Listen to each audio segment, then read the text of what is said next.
గురువిష్ణుః గురుర్దేవో మహేశ్వరః గురు సాక్షాత్ పరబ్రహ్మ తస్మై శ్రీ గురవే నమః. మనకి వట సావిత్రి వ్రతం గురించినటువంటి చర్చ జరుగుతోంది అని మిత్రులు ఒకరు ఫోన్ చేశారు. వట సావిత్రి వ్రతం ఎప్పుడు చేసుకోవాలి, పౌర్ణమి నాడా అమావాస్య నాడా అని.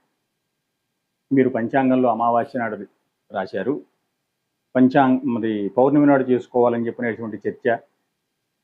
ఏ పౌర్ణమి నాడు చేసుకోవాలి అంటే దానికి మళ్ళీ పూర్వ విద్ధ పరవిద్ధ ఎప్పుడు చేసుకోవాలి అనేటువంటి చర్చ విస్తృతంగా నడుస్తోంది అని మిత్రుడు ఫోన్ చేశాడు. కాబట్టి నేను ఈ వీడియో చేస్తున్నాను. వట సావిత్రి వ్రతం అనేటువంటిది పౌర్ణమి నాడు, జ్యేష్ఠ పౌర్ణమి నాడు, అమావాస్య నాడు 2 రోజులు కూడా ఏ రోజన్నా సరే చేసుకోవచ్చు. ఎందుకంటే స్మృతి కౌస్తుభం అనేటువంటి గ్రంథంలో అస్మింశ్చ వ్రతే పూర్ణమాస్యమావాస్యయో దేశభేదేన యథా ఆచారం వ్యవస్థ. కాబట్టి అమావాస్య నాడు కానీ పౌర్ణమి నాడు కానీ ఇది దేశభేదేన యథాచారం వ్యవస్థ. ఒక్క ప్రదేశంలో ఒక్కోరా చేసుకుంటారు, కాబట్టి దానికి ఇబ్బంది లేదు అని చెప్పాడు. తిథి ద్వైధే చతుర్దశి విద్యే ఏవతే గ్రాహ్యే.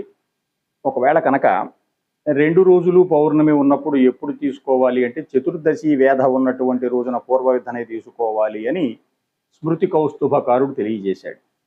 అయితే భూతో అష్టాదశ నాడీభి అని చతుర్దశి వేధ అంటే 18 ఘడియలు ఉంటే అది చతుర్దశి వేధ ముందు తిథిని పాడు చేస్తుంది అని ధర్మశాస్త్రం. అయితే మాధవాచార్యుల వారు కాలమాధవంలో ఆయన ఏమన్నారు అంటే, ఇక్కడ ఏతచ్చ పౌర్ణమాస్యమావాస్యాయాం విహితం, పౌర్ణమి నాడు చేసుకోవచ్చు, అమావాస్య నాడు చేసుకోవచ్చు అని మాధవాచార్యుల వారు కూడా చెప్పారు.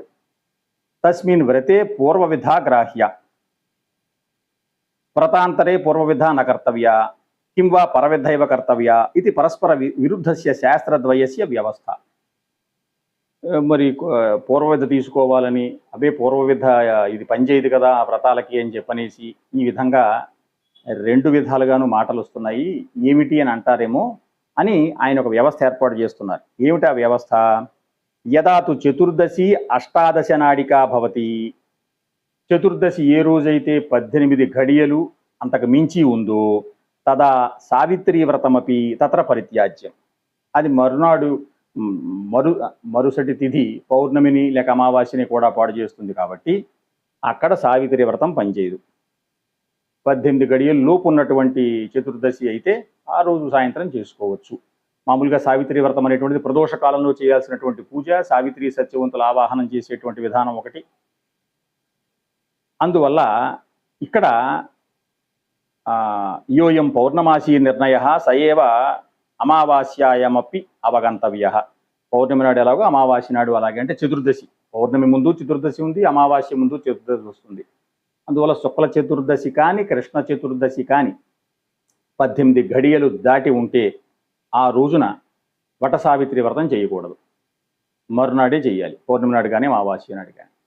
ఇక నా పంచాంగం, మనది పరదేవతా పంచాంగంలో పౌర్ణమి నాడు ఒకవేళ చేసుకునే వాళ్ళు ఎవరన్నా ఉంటే సావిత్రి వ్రతం అని చెప్పి రాయడం జరిగింది.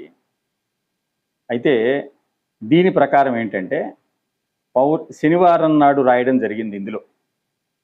ఎందుకు అంటే అది ముందు రోజున చతుర్దశి 10:45 ఉంది కాబట్టి, 10 ఘడియల 45 వెఘడియలే ఉంది కాబట్టి ఆ రోజున శుభ్రంగా, అంటే రేపు జూన్ 21 ఇంటర్నేషనల్ యోగా డే నాడే శుక్రవారం నాడు వట సావిత్రి వ్రతము మాధవాచార్యుల వారి ప్రకారము, స్మృతి కౌస్తుభకారుల ప్రకారము శుభ్రంగా చేసుకోవచ్చు. అయితే వ్రత నిర్ణయ కల్పవల్లిని అనుసరించి పంచాంగంలో రాయడం జరిగింది.